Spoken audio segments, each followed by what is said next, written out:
Good morning and welcome to My Left Ear. This is video 139. I am Carrie Freeman, the writer, producer, director of My Left Ear.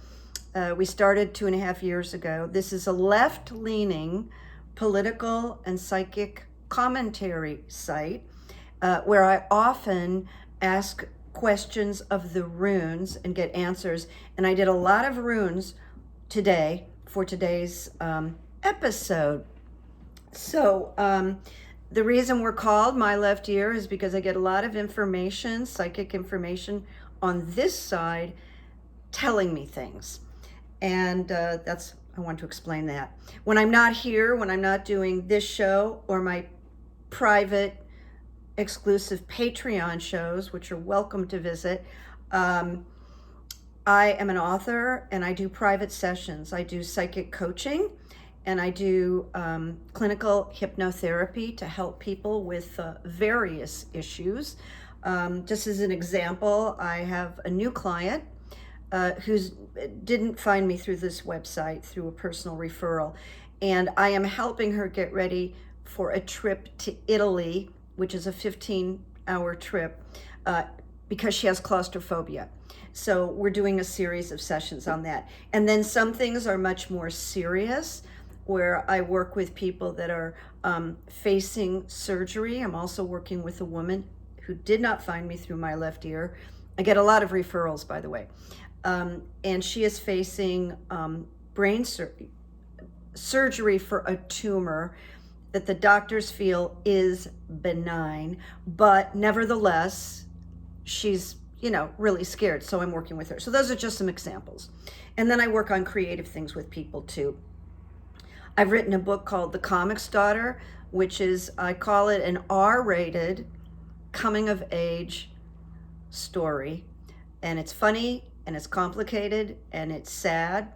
And I have them to sell myself, not on Amazon for personal reasons. So there you go. What I do, the word I'm using now is I disseminate news information, and then I add the psychic commentary and the runes. I have Good Evidence Stories, which is another book that's coming out on Amazon, and some relevant quotes, and people really like the quotes. So there you go. So please subscribe, please like, and here we go. It's a pretty packed show today. The thing I'm mentioning first is that Tennessee passed the nation's first law limiting drag shows. Ugh, like that's a danger, right? It's not a danger. Anyway, here's the status of the anti-drag bills across the United States. But keep in mind, there's no ban on assault rifles, assault weapons, but drag shows, because you know how many drag shows have killed children? 0. Okay, so here's just one example, because I'm not going to read. I'm just going to name the states that are doing this, and they each have different laws about it, like how long someone might go to jail, be imprisoned, what the fines are. But I'm going to just start with Arizona and read this to you. Senator Justine Wadsack, that's quite a name, isn't it? Wadsack, said her state's anti-drag bill was created after she conferred with anti-LGBTQ organizations like Gays Against Groomers, which directly opposes the sexualization and indoctrination of children, even through drag queen story hours and more. So what that is drag queens all dressed up would go to a library and read children's stories. And of course, they're wildly entertaining people, so they really capture the children's fascination and interest. And they never talk about that they're in drag. But that's the STAD state. So here's a mention of all the states that are working on the anti drag queen, LGBTQ: Arkansas, Idaho, Kansas, Kentucky, Missouri, Montana, Nebraska, Oklahoma, South Carolina, Texas, and West Virginia. Now here's just a sample of one state, and I didn't write down the state. It's really not that important which state. It's just a sample. People convicted of this felony can be fined up to $25,000 or face up to 5 years in a state correctional facility. These are people that entertain. They do nothing. They entertain. All right? And I have a story. I have a drag story at the end of this particular episode that I want to share with you that's actually delightful, and it's from my own personal past. All right? Now, on to the next. Georgia. Governor Kemp signed a bill making it easier to remove elected officials, rogue prosecutors. That's what this is about. It's about what they're calling rogue prosecutors to be removed. And this is all about Fani Willis, who is moving ahead on her charges, one of them being obstruction of justice, including Trump and all kinds of enablers whose names we've gone over before. So here's what I did. I did runes on this. And I asked the runes, will the new Georgia bill remove Fani Willis?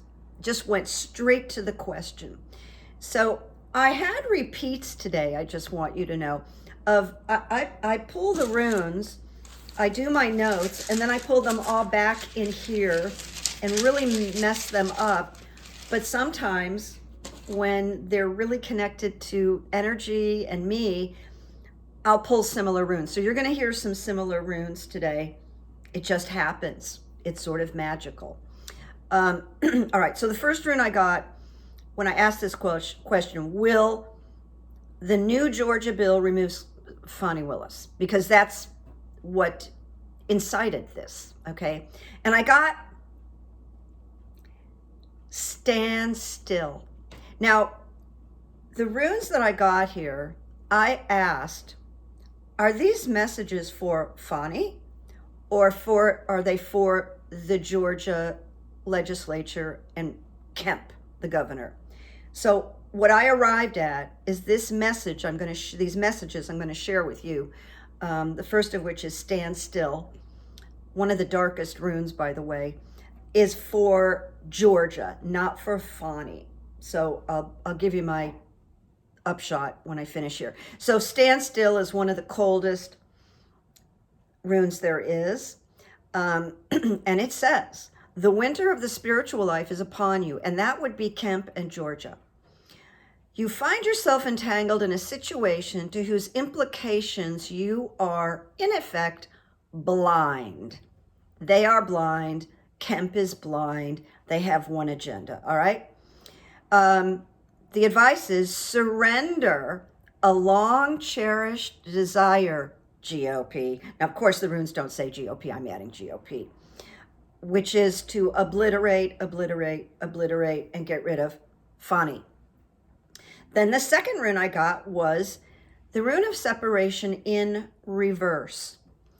And it tells us this is not a time to be bound by old ways. That would be GOP, old ways, old conditioning, old authority.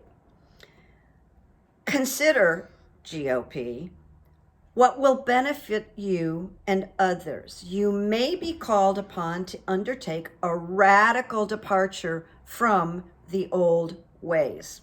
Interesting, right? And then there's a quote, and I believe this quote is for Fani. As I weeded through these messages, the quote is, "Do without doing, Fani Willis. and everything gets done.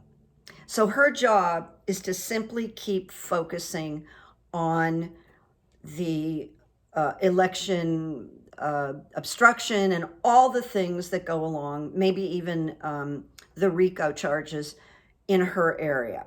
Then the last rune I got here was warrior in reverse, which is weakened, okay? The warrior is weakened. So the message is, danger is that through hasty actions, life force leaks out or is spilled. That would be Georgia. It advises to Kemp and the legislature, examine your motives. Are you lusting after outcomes? And indeed, they are. This reading is very negatively slanted towards what the GOP is doing in Georgia, and I do not think they will be successful in removing Fani Willis anytime soon. All right, so that's my conclusion here from my left ear and the reading. All right, now we're moving on. Dominion, the lawsuit that Dominion has lobbied towards Fox News, and I have more to say about Fox News in a little bit. And I will just tell you, my left ear is, and I think maybe I said this a week or two ago, Dominion is going to win. We don't know if it's going to go to trial, which could be a good question for my next show, or there's going to be a settlement. I actually hope they go to trial, because I think it'll be just so messy for Fox. So Dominion is suing Fox. Fox calling the election for Joe Biden in Arizona was a huge kerfuffle, and it caused private meetings behind the scenes at Fox. What do we do? Our viewers are upset. Everybody's upset. It was true. Biden did win Arizona, but they were the first, and they had this big panicked meeting. And at the panicked meeting, they discussed going back and lying, saying something like, well, we were wrong. We got this information too soon, blah, blah, so that Fox viewers would feel better. And what's really funny is that's like the meaning of codependence. They're all codependent on their votees, their voters, their viewers, da, da, da. So right now what's happening is we are watching the public humiliation of Fox and all the anchors who were just gossip mongers. Anybody that did call themselves a journalist like Bret Baier, he's lost all credibility, because he was the person who said, should we turn this around and say we were mistaken? A journalist. It was true. So people that I love, like Claire McCaskill and others, have referred to this as malpractice by Fox, withholding evidence by Fox, reckless disregard for the law and the truth, and pandering to their viewers so their stock would remain high. There's all these texts where they're gossiping about people that have been guests on their shows, and they really gossiped about Sidney Powell, that lunatic woman. And they all called her a lunatic. They all called her a nutcase, but Fox had her on as a guest 11 times, having this private position about her that she's nuts. And then it won't surprise you, I certainly don't watch Fox. I can't stomach it. I mean, I will have stomach problems if I do, but I keep tabs on it in other ways. It is not covering the case with Dominion. They're not mentioning it. They're acting like it doesn't exist. How convenient, but it exists. So we don't even know how many Fox viewers actually know about the Dominion suit, where they were libeled, like unbelievably libeled on steroids. All right. Here's the runes that I pulled with this question. Will Fox, this is kind of like my personal question, will Fox be forced to change their programming or their name? like this is an exaggeration, but what if it would be called Fox Gossip? And there is a really great actress, comedic actress named Nora Dunn, who was brilliant on Saturday Night Live. And she wrote in Twitter, her suggestion for the new name of the show was Fox and Shit. Just tell you, very funny, Nora Dunn. Made me laugh. It's making me laugh today. All right, so the answer, short answer that My Left Ear came up with is yes, they're going to be forced to reinvent themselves on some level. The first one I got, fertility. All right, fertility, which sounds like really positive for Fox, but it's really not. It's about new beginnings, an urge towards harmonizing, meaning they have to find a way to harmonize with their viewers. And it's the completion of beginnings. So what they began with the BS, with the gossip, with the blatant lying, and guests who came on and blatantly lied, this is the completion of that. That's what the runes are saying. And it may mark a time of new life and a new path. So there you go. Now there's more. Then I got stand still again. Again, the winter of the spiritual life is upon you, Fox. You may find yourself entangled in a situation whose implications you are, in effect, blind. Surrender, this is the advice, surrender a long cherished desire, Rupert Murdoch and friends. Then I got the self. And the self is always self-reflection. It's if I picked it up, it's going to be all about me. So the self is about Fox, it's about the GOP, and it's a simple message here. Only clarity and willingness to change is effective now. I don't know that they're capable of clarity. I don't think they're capable of insight. And I don't really think they're capable of change. But if it means they can stay on the air, they may have to refigure it. So look for that down the road, all right? Look for that down the road. We're not going to see that force to change soon, but I'm looking into the future, okay?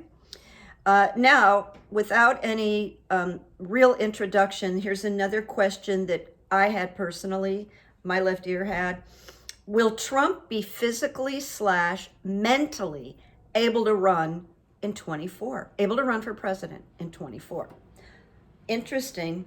I got separation reversed.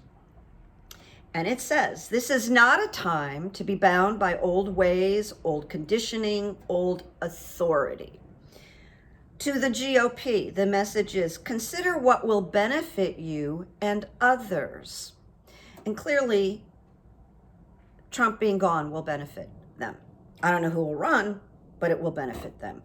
And it says, you may be called upon to undertake a radical departure from old ways, and that would be separating from Trump, whether he's sick or not, capable or not. So remember the question, will Trump be physically, mentally able to run in 24? All right, then I got protection, the rune of protection reversed. And it tells us, be thoughtful about your health and do not add to the burdens others are carrying. Okay? And then unknowable. Here we go. We've gotten this twice now, several times. Blank is the end. Blank is the beginning of something else. Is it the end of Trump? And then it adds, these are not my words, it can portend a death, i.e. an ending.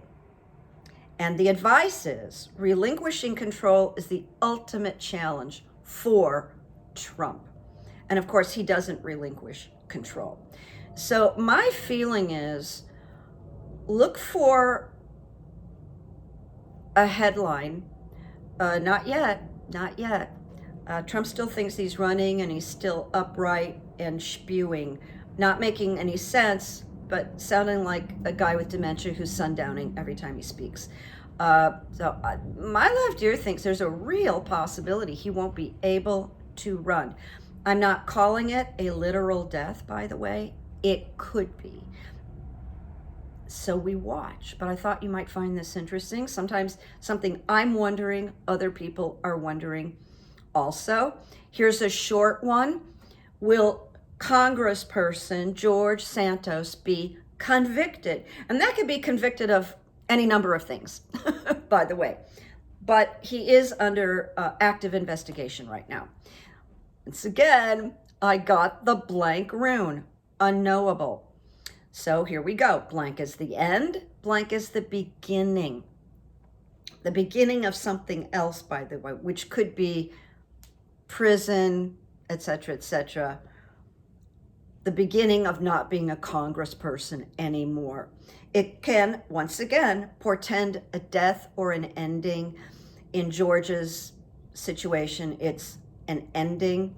Relinquishing control is the ultimate challenge for George. It was in the previous reading for Donald Trump. Then I got the rune of signals. And the keynote here is receiving messages, even a timely warning. And George has been warned over and over again. And this rune of signals has to do with the god Loki. And Loki is the ancient trickster, which describes George Santos. He's the trickster. It's amazing. So it actually says even scoundrels and arch thieves, and that would be Santos, can be the bearers of wisdom. And how my left ear interpreted this is, how did he get into Congress in the first place? So the wisdom that is coming is being more diligent, vetting these people, etc., etc. Loki is a call to a new life, and that would be George's new life. All right. And then I believe this is the last rune that I pulled. I think so. All right. Last rune. Will prosecutor Jack Smith go after congressional insurrectionists? So that would be the insurrectionists that are in Senate and Congress. We don't know yet. So once again, it got unknowable. And I swear to God, I mixed these up. So it was meant to be, to get unknowable in a number of situations today. Blank is the end. Blank is the beginning of something else. It feels good to me. And once again, it can portend a death or an ending, where many of us have been waiting to see if Jack Smith is going to go after the insurrectionists that are in the Senate and Congress. That's the big question. Relinquishing control is the ultimate challenge. That would be for them. Then signals reversed. Now, signals reversed, there may be concern over what appears to be failed communication. And that would be, we're not sure what Jack Smith is going to do yet about these insurrectionists. He's got a little bit like, they're big fish, but he's got bigger fish to fry right now. So there is this holding pattern. I even was talking on the phone with someone 2 nights ago saying, we're in between right now. There's a holding pattern between that first, that first thing dropping. So I believe that right now, Jack has a focus, and this is a little bit on the back burner. He's still going through the rubble of the lack of clarity in past history or the present, that there's some obstacles being thrown, perhaps a sense of futility or wasted motion may be present. However, and that's a capital however, this is timely, okay? For Jack for the whole process. This is a moment for cleaning out the old. Such a good sign. Well, the last rune I got on this is really straightforward positive. It's the rune of opening. And this is the rune of renewed clarity. Dispelling the darkness that has been shrouding some part of a situation. And the darkness is these insurrectionists that are in public office, have been like hiding in plain sight. And that's the shrouding some part of a situation. However, there may now be more light where Jack can see what is outmoded. So it's kind of like a green light. This last rune, the opening, is like a green light that he will move forward. He, Jack, will eventually exist at the perfect center where harmonious forces of the universe merge. And Jack is at the center. So it appears that he's going to get to those insurrectionists, but not as fast as you and I would like. So we just keep an eye on that.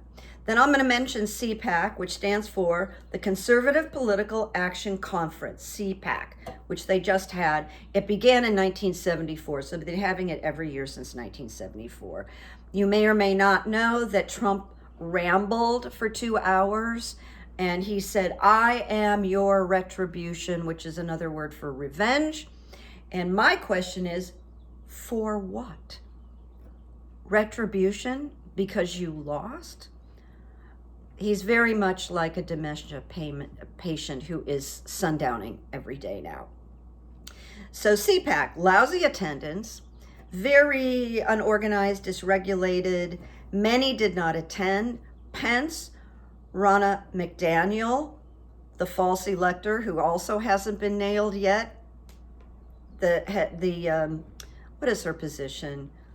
She's head of the GOP convention or something like that. I can't stand her. She's Mitt Romney's niece.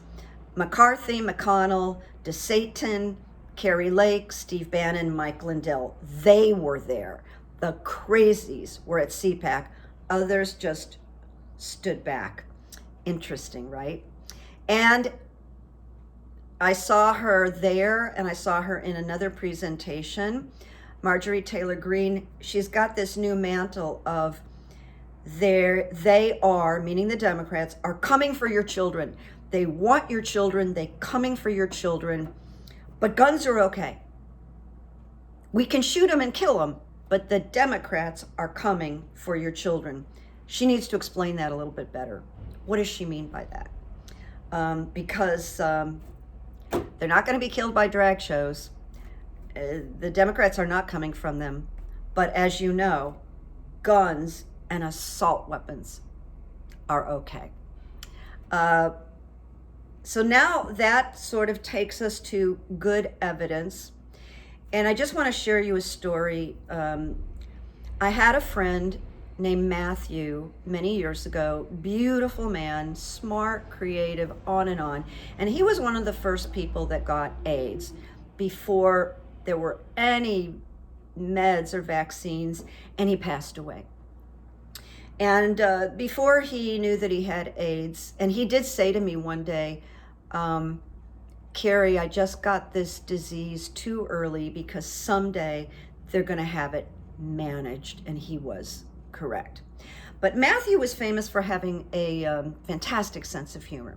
So we had a birthday party in a friend's home, and I was one of his best friends. I was invited. Mostly it was gay men, but there were some women there.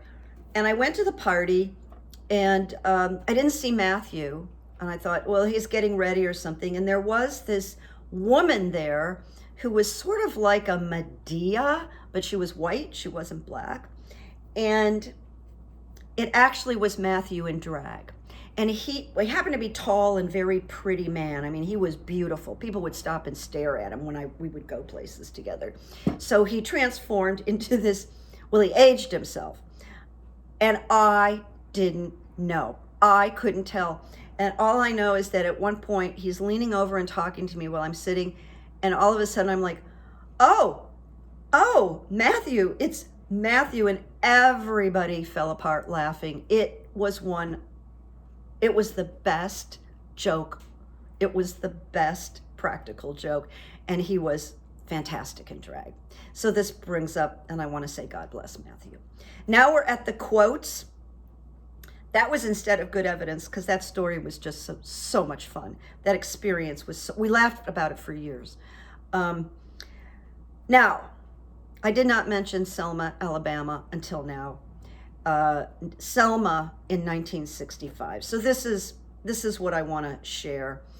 What's famous about Selma, Alabama? You may know, but I went and did a little research just to bring it out for anybody that may not be sure.